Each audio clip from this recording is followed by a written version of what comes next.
Hi everybody, welcome to Current Events. We're going to read the Driftless Journal first. Let's see what they've got. There's the Bluff Country Studio Art Tour this weekend. And an article about a lady who remodeled her Sears modern home here in town. Then going on to the next page. The Decorah VA Clinic is set to serve those who served. All veterans and their families are eligible for the Moderna vaccine. That's great news. There is going to be a Bluffland Triathlon that you can register for now, which will be on August 21st.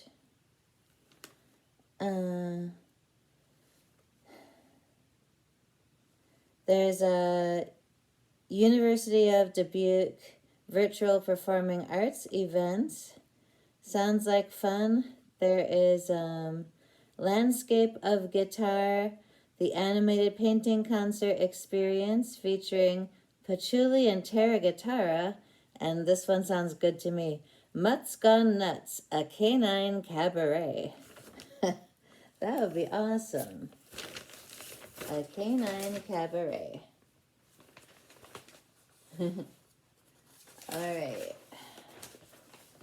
And we've got Echoes of the Past that we're going to come back to. Let's see what else we've got in here.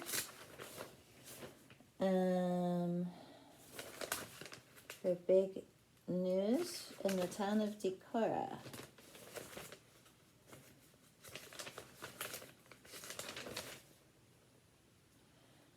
There's a man who's bringing robotic mowing to the community, which is kind of cool. It's like this really weird looking lawnmower that you use a remote control for or program, and then it can do all the steep inclines we have around here, which if I had one, I'd be getting one of those or hiring him out for sure.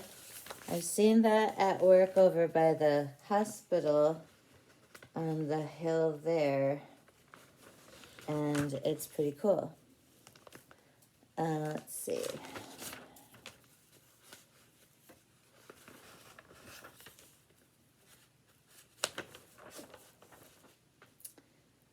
All right. The Audubon Society is having its annual bird walk on May 1st at Yellow River State Forest. There are multiple trail options. That sounds like a good way to see birds. Let's see. If there's anything big and newsworthy. Because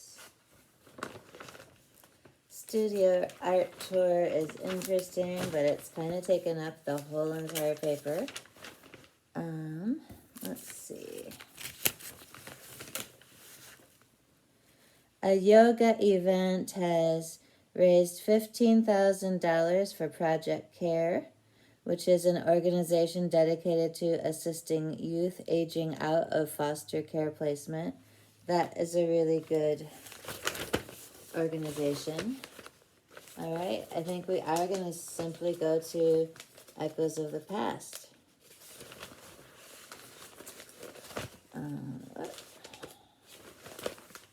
Next month, we will be going back to reading current events all together in the chapel, so that will be good because then we can all talk about the stuff that's going on, which is way more fun than me just reading it. All right.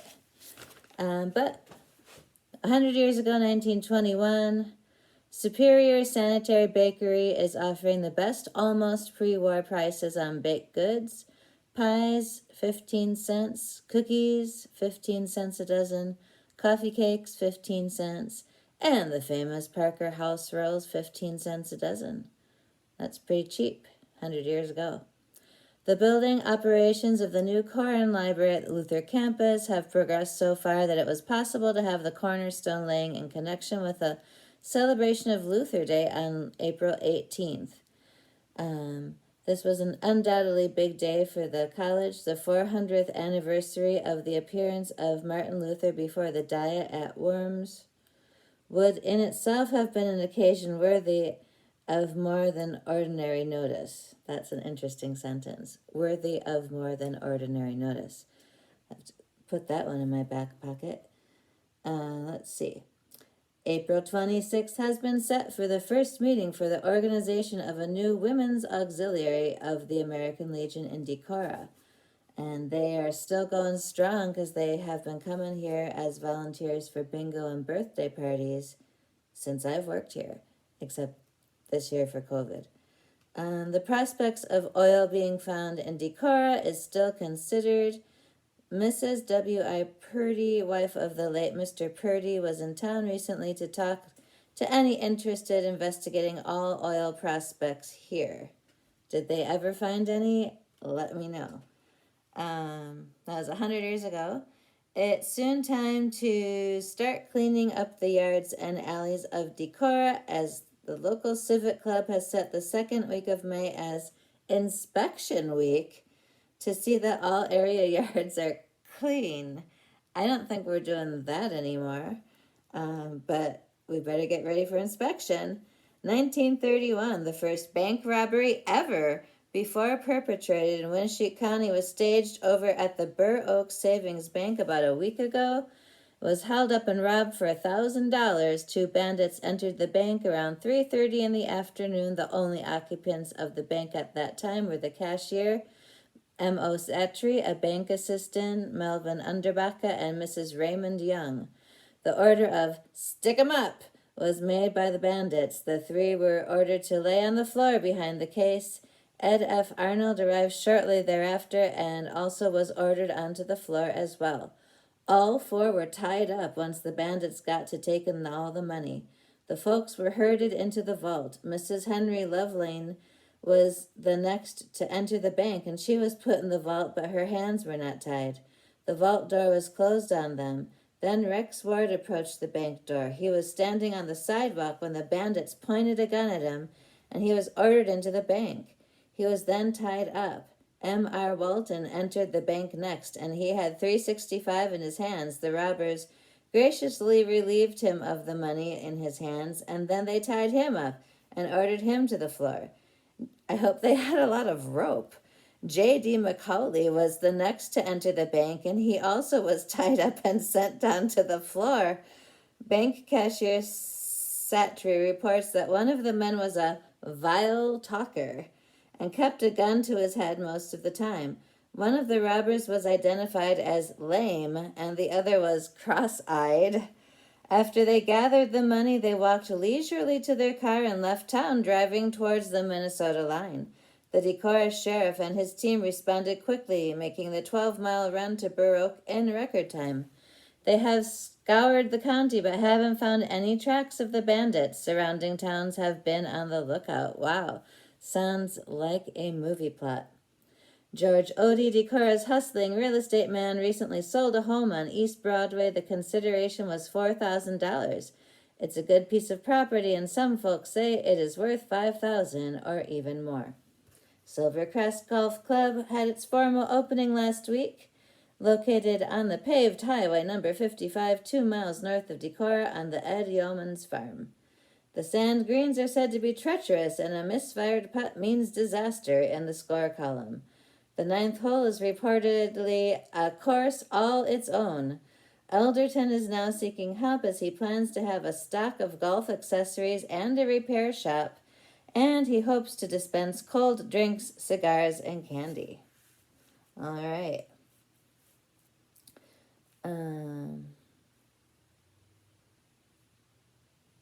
A Canton man called on the Gilbertson garage here a few weeks back. While his car was being repaired, he borrowed a car from the garage, but failed to come back. It took some investigating, but the car was recently found on the Lincoln Highway near central Iowa town of Jefferson. The Canton man has since been located, being found at a dance over in Burr Oak. He is currently residing in the jail, awaiting trial on serious charges. Wow. There's some gutsy people back in the day thinking they wouldn't get caught. Well, the bank robbers, it doesn't look like they got caught, so they must have done something right when they did something wrong. Okay, it's prom week. We've got prom pictures, decor prom on the Southwind prom. They are not socially distanced. They are not wearing masks. And I doubt they're vaccinated, but I hope they had fun and stayed safe. But who wants to cancel prom? It's something you look forward to for a long time if you are some people. All right. Capital campaign begins for Sunflower Child Development and Discovery Center. Their target goal of $8 million to be reached via private donations and state and federal grants. We wish them luck. The council has been discussing the fate of the Ice Cave Road, which is closed to vehicular traffic but open to pedestrians, and it's still undecided at the most recent council meeting. Luther College has adopted a new socially responsible investment strategy. Good for them. Luther College String Trio to present live concert at First Lutheran in Decorah. That's good that they can do that. Let's see. Continue on. Letters to the editor and more about the new Sunflower Center that they're hoping to build. Looks like everyone's wanting to build soon. Let's see. We do not have the obituary for Mary Lou Lynch, so I guess that will be read next week. It was not in the paper yet, but she did pass away on Sunday. The religion section, we have Father Hirches, who hopefully can come to see us soon, but currently is unable to come to the building. But let's find out what he has to say. He usually has something good to say. The road to Emmaus for our own times. As I reflect on Easter season 2021, I cannot help but find solace in Luke chapter 34, verses 13 to 35, otherwise referred to as the road to Emmaus. I don't know how to pronounce that, I'm sorry. Whereby we find two of the disciples of Jesus journeying to a aforementioned village that is located 7 miles from Jerusalem. Luke tells us that Jesus himself falls into step with them. This gospel is sometimes used at funerals and is proclaimed during the Easter season as well, all for good reason. The main crux in this particular gospel passage is that the disciples do not immediately recognize Jesus after his death upon the cross on Good Friday. No doubt the disciples were still very much in a state of shock and grief, as the crucifixion and death of Jesus was still a very recent occurrence, and naturally violent, tragic deaths leave behind many questions. No doubt they were convinced Jesus was dead and all was lost. Death in general, no matter when and how it occurs, leaves many loose ends for those remaining in this life. It is also a natural human reaction to want to turn inwards on our anger and grief and just remain stuck there. A bit later on in the story, the disciples, accompanied by Jesus, approach Emmaus, and Christ reveals himself to them. From there, they share a meal, and Jesus further opens their eyes physically and spiritually by explaining all the references that were made about him in the scriptures. Shortly after this, Jesus vanishes from their sight, and disciples regain their zeal and courage, returning to Jerusalem to share good news with Peter and the other disciples. Experiencing Jesus Christ truly risen and alive profoundly changed everything. Many ways our nation and entire world has been undergoing its own passion, in a sense, through a pandemic that has not only claimed lives, but has definitely manifested just what a divisive, anxiety-ridden world we live in, where fear and mistrust of everything and anyone has become our mode of operating. In many ways, the year 2020 was a time whereby many masks were removed, in a manner of speaking, as to just how interdependent we are and how easily we can take basic aspects of human life for granted, such as public health, not to mention easily gathering with family and friends. In addition to this, we have also witnessed time and again just how fragile our very society is, with political and racial tensions indeed running very high, to put it mildly. Our consumer-based economy has also been put to the test due to the hoarding and worldwide illness affecting workers' health that was evident in shortages of basic products such as toilet paper. In short, our world has had ample reminders in recent months just how much we need a savior. As I indicated earlier, death, loss, grieving, and unresolved tensions can very much trigger a response of being too self-focused to see the goodness that is present in everyday life in general and through the presence of other human beings in particular. Jesus' death on the cross is the most supreme act of love the world will ever know. God will still have the final say in our world and lives. I am certain that was just two of many points Jesus would have made to the two disciples, either on the road to Emmaus or in the breaking of the bread. Having stated all of that, happy Easter season to all of you and your families, and may we indeed continue to pray and grow in holiness so that we too may experience and maintain our hearts burning just as the disciples did after having their lives transformed on the road to Emmaus.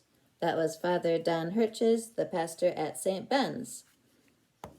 Okay, and we keep on reading. The Decorah High School students are participating in the annual solo ensemble contest virtually this year. Winneshiek County Historic Preservation Commission has been praised for its 2020 performance. Prescribed fire helps preserve natural areas. The college to continue 25-year tradition of land stewardship.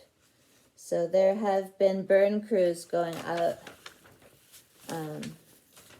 So that's interesting.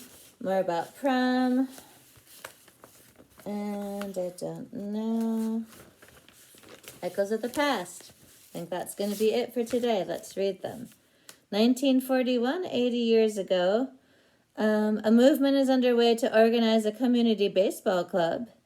The ice house is now full of clear ice for delivery called Dirk's Ice Company at phone number 84, just two numbers for the phone. The first in a series of captain's matches will be held at Oneota Golf and Country Club in April. Physicians, dentists, and some other professional men will reportedly close their offices on Wednesday afternoons to play golf and enjoy the dinners to be served on Wednesday nights. Sounds like an old boys club. All right. 70 years ago, renovation of the old commercial hotel site is now underway. Workmen have removed all the rubble and debris from the street and sidewalk following the disastrous fire of April 1st. Traffic is now open on Water Street. To date, 2 disaster field representatives have handled the American Red Cross, have handled about 15 cases involving 30 people, and have given help where it was needed to survivors of the hotel fire. That was 70 years ago in 1951. More than 20,000 trout will be in Winneshiek County and Howard County trout streams for opening day on May 1st.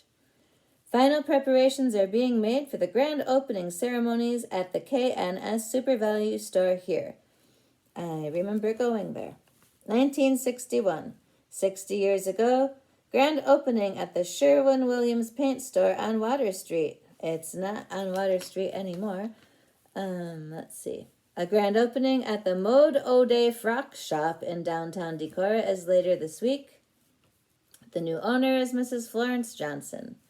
The city of Decorah received a grant offer for the federal government to pay for part of a proposed municipal airport. Construction is now underway on the new physical therapy center here. It will be adjacent to the Smith Memorial Hospital. 1971. A big bond issue went down in resound defeat at the polls last week. The South Winneshiek School bond issue of $1.7 million was defeated soundly in all neighboring communities. 1981. The Carolyn Cab Company in Decorah has announced the sale of the business to Bob and Evelyn Olson. Grand opening at the sports shop is April 16th to 17th. The East Side School held a science fair last week. Carlton Bakken, the son of Howard and Marianne Bakken, Deanna Rood, daughter of Parney and Donna Rood, and Marcy Moorcroft, daughter of William and Chris Moorcroft, were among the presenters. Let's see. 1991, 30 years ago, a special financing plan, which the Decorah City Council will consider adopting, is being requested by a developer for a major downtown project. Sources close to the council have said it is a new Fairway store being considered on Main Street between State and Washington Streets, just east of the Coast to Coast store. An early morning fire this week caused extensive damage and delayed the opening of the new Heartland Inn, and just a few days before it was scheduled to open on Highway 9 in Decorah. No injuries were reported.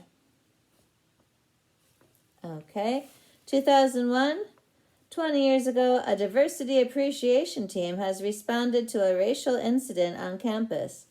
A young Luther student from Liberia said he was the victim of an incident in late March where two Decorah teens threw eggs at him and yelled racial epithets as he crossed College Drive from Luther's Baker Village to the main campus. Well, that's kind of topical. Decorah's Story Lady Marlis Lean entertained kindergarten students during National Library Week observed at John Klein School. Okay. 10 years ago, 2011, Decorah's proposed boulevard gardening ordinance is going back to the drawing board because it is too loosely constructed. I don't know what that means. All right, that's going to be it for current events. Have a good rest of your day. We'll see you again next week for the last recorded current events, hopefully for 2020. Have a great rest of your day.